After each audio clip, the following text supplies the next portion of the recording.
Hi friends, എല്ലാവർക്കും നാദോസ് വൈബ്സിൻ്റെ പുതിയൊരു വീഡിയോയിലേക്ക് സ്വാഗതം. ഇന്ന് ഞാൻ നിങ്ങളായിട്ട് പങ്കുവെക്കുന്നത് വീട്ടിൽ വളർത്താൻ പറ്റുന്ന മനോഹരമായിട്ടുള്ള കുറച്ച് ചെടികളുടെ വിശേഷങ്ങളാണ്. ഒരുപാട് ഇനം ചെടികൾ നമ്മൾ ഇന്ന് ഈ വീഡിയോയിൽ പരിചയപ്പെടുത്തുന്നുണ്ട്. ഇൻഡോറായിട്ട് വെക്കാൻ പറ്റുന്നവയും ഔട്ട്ഡോറായിട്ട് വെക്കാൻ പറ്റുന്നവയൊക്കെ ഈ ഒരു വീഡിയോയിൽ ഉൾപ്പെടുത്തിയിട്ടുണ്ട്. ഇതാണ് ഫിറ്റോണിയ പ്ലാന്റ്. ഇതിനെ നെർവ് പ്ലാന്റ് എന്നും അറിയപ്പെടുന്നുണ്ട്. ഇത് നമുക്ക് അധികം വെയിൽ തട്ടാത്ത എന്നാൽ സൂര്യപ്രകാശം കടന്നു ചെല്ലുന്ന സ്ഥലങ്ങളിൽ വെക്കാൻ പറ്റുന്ന ഒരിനം ചെടിയാണ്. വെള്ളത്തിൻ്റെ സാന്നിധ്യം എപ്പോഴും ആവശ്യമാണെങ്കിലും വെള്ളം ഒരിക്കലും അധികമാവാൻ പറ്റാത്ത ഒരിനം ചെടിയാണ് ഇത്. ഇനി നമ്മൾ കാണാൻ പോകുന്നത് white and green pathos plant ആണ്. മഞ്ജുള പാത്തോസ് പ്ലാന്റ് എന്നും ഇതറിയപ്പെടുന്നുണ്ട്. മാർക്കറ്റിൽ പുതുതായി വന്ന ഒരിനം ചെടിയാണിത്. വെള്ളത്തിൻ്റെ ഈർപ്പം എപ്പോഴും ആവശ്യമാണെങ്കിലും അധികം വെള്ളം ഇതിന് ഒഴിക്കാൻ പാടില്ല. അതുപോലെ തന്നെ സൂര്യപ്രകാശം എപ്പോഴും ആവശ്യമാണ്. ഈ കാണുന്ന ചെടിയാണ് കലാത്തിയ മെഡില്യൻ. ഇതൊരു ഫ്ലവറിങ് പ്ലാന്റ് ആണ്. നല്ല ഭംഗിയുള്ള ഇലകളോട് കൂടിയിട്ടുള്ള ഈ ചെടിയിൽ ഇളം വയലറ്റ് നിറത്തിലുള്ള പൂക്കളും ഉണ്ടാവുന്നുണ്ട്.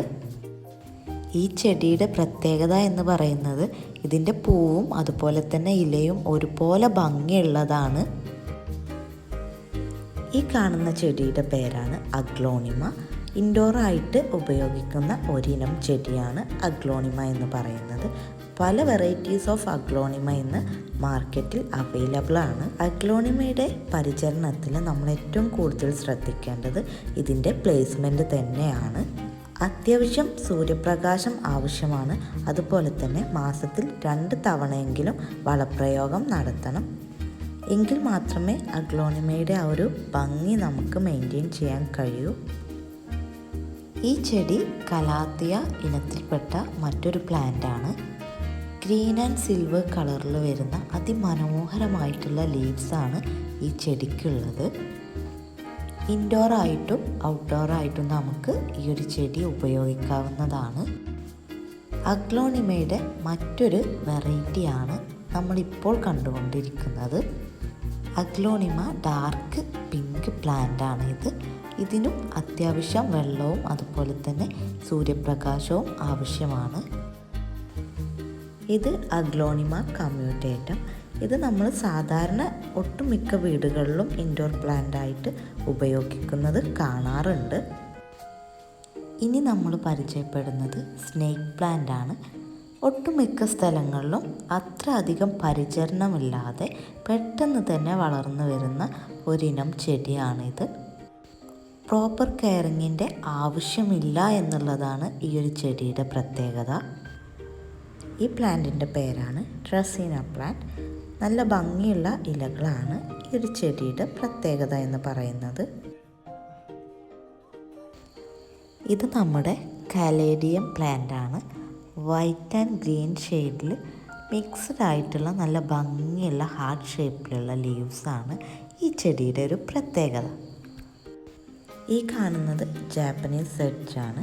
അധികം കെയറിംഗ് ഒന്നും ആവശ്യമില്ലാത്തൊരു പ്ലാന്റാണിത്. വൃത്തിയിൽ വെട്ടി ഒതുക്കിയാൽ യൂഡിയ അതിമനോഹരമാണ്. ഈ കാണുന്നതാണ് യൂഡിയ എന്ന് പറയുന്ന പ്ലാന്റ്. ഈ കാണുന്നതാണ് സ്പൈഡർ പ്ലാന്റ്. നല്ല നീളമുള്ള ലീവ്സാണ് സ്പൈഡർ പ്ലാന്റിനുള്ളത്. ഗ്രീൻ കളർ ലീവ്സിൽ വൈറ്റ് ലൈൻസ് ആണ് ഈ ഒരു സ്പൈഡർ പ്ലാന്റിന് കാണാൻ സാധിക്കുന്നത്. ഇത് നമ്മുടെ ഫിലഡെൻഡ്രൻ പ്ലാന്റ് ആണ്. അധികം വെള്ളം ആവശ്യമില്ലെങ്കിലും എപ്പോഴും ഒരു ഈർപ്പം ആവശ്യമായി വരുന്ന ഒരു ചെടിയാണ് ഇത്. ഇളം പച്ച നിറത്തിലുള്ള ഹാർട്ട് ഷേപ്പിൽ വരുന്ന ലീവ്സാണ് ഈ പ്ലാന്റിൻ്റെ ഒരു അട്രാക്ഷൻ എന്ന് പറയുന്നത്. ഇത് ഫിലോഡെൻഡ്രൻ്റെ മറ്റൊരു ഇനം പ്ലാന്റ് ആണ്. ഉഗാവോ ഫിലോഡെൻഡ്രൻ ആണ് ഇത്. ഇത് ചുമരിലും മറ്റും പടർന്ന് കയറുന്ന തരത്തിലുള്ളൊരു പ്ലാന്റ് ആണ്. അത്യാവശ്യം നീളവും വീതിയുള്ള തരത്തിലുള്ള ലീവ്സാണ് ഈ ഒരു പ്ലാന്റിൻ്റെ പ്രത്യേകത. നമ്മളിൽ ഒട്ടുമിക്ക പേർക്ക് അറിയാവുന്ന മണി പ്ലാന്റാണ്. ഗോൾഡൻ ഗ്രീൻ ഷെയ്ഡിൽ വരുന്ന ലീവ്സാണ് ഈ ഒരു മണി പ്ലാന്റിനുള്ളത്. ഇതിൻ്റെ ഒരുപാട് വെറൈറ്റീസ് ഇന്ന് അവൈലബിൾ ആണ്. ഇതും അത്യാവശ്യം പടർന്ന് കയറുന്ന തരത്തിലുള്ള ഒരു പ്ലാന്റാണ്. ഇത്രയും പ്ലാന്റ്സാണ് നമ്മളിപ്പോൾ പരിചയപ്പെടുത്തിയിട്ടുള്ളത്. ഇനി നമുക്ക് കുറച്ച് ഔട്ട്ഡോറായിട്ട് മാത്രം ഉപയോഗിക്കാൻ പറ്റുന്ന തരത്തിലുള്ള പ്ലാന്റ്സ് നോക്കാം. ഇത് നമ്മുടെ അഡീനിയയാണ്. വൈറ്റ് ആൻഡ് റെഡ് ഫ്ലവേഴ്സാണ് ഈ അഡീനിയയിൽ ഉള്ളത്. ഇതിൻ്റെ പല കളേഴ്സും ഇന്ന് അവൈലബിൾ ആണ്. എല്ലാ ഗാർഡനിലും നമുക്ക് കാണാൻ പറ്റുന്നതാണ് റോസ് അല്ലേ. ഇതും റോസാണ്. കുഞ്ഞു സൈസിലുള്ള അതിമനോഹരമായിട്ടുള്ള റോസാണിത്. ഇത് നമ്മുടെ എക്സോറ പ്ലാന്റാണ്. നല്ല റെഡിഷ് കളറായിട്ടുള്ള ഫ്ലവേഴ്സാണ് ഇതിലുള്ളത്. ഇതിൻ്റെ ഓറഞ്ച് ഷെയ്ഡും വൈറ്റ് ഷെയ്ഡും ഒക്കെ ഇന്ന് അവൈലബിൾ ആണ്. ഇത് നമുക്കെല്ലാവർക്കും അറിയാവുന്ന ആന്തൂറിയമാണ്.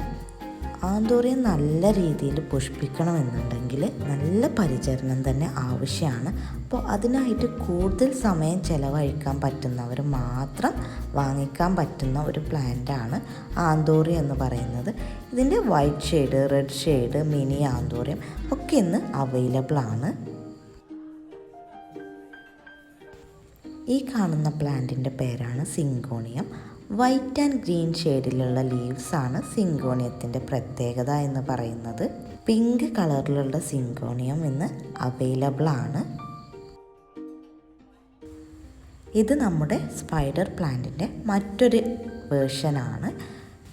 ലീവ്സ് അത്ര തന്നെ നീളമില്ലാത്ത തരത്തിലുള്ള ഒരു സ്നേക്ക് പ്ലാന്റ് ആണിത്. ആന്തോറിയം പോലെ തന്നെ ഗാർഡനിങ് ഇഷ്ടപ്പെടുന്നവർക്ക് ഒഴിച്ചുകൂടാൻ പറ്റാത്ത ഒന്നാണ് ഓർക്കിഡ് എന്ന് പറയുന്നത്. ഇത് വൈറ്റ് കളർ ഫ്ലവേഴ്സുള്ള ബെഗോണിയാണ്. ഇതിൻ്റെ പിങ്ക് കളർ അതുപോലെ തന്നെ ലീവ്സ് മറ്റ് കളേഴ്സുള്ള ബെഗോണിയ അവൈലബിൾ ആണ്. ലൈറ്റ് പിങ്ക് ഷെയ്ഡിലുള്ള ഒരു റോസാ ചെടിയാണിത്. അതിമനോഹരമായിട്ടുള്ള യെല്ലോ ഷെയ്ഡിലുള്ള ലെൻഡാനയാണിത്. ഇതിൻ്റെ പല കളേഴ്സും അവൈലബിൾ ആണ്. White and green അരേലിയയാണിത്.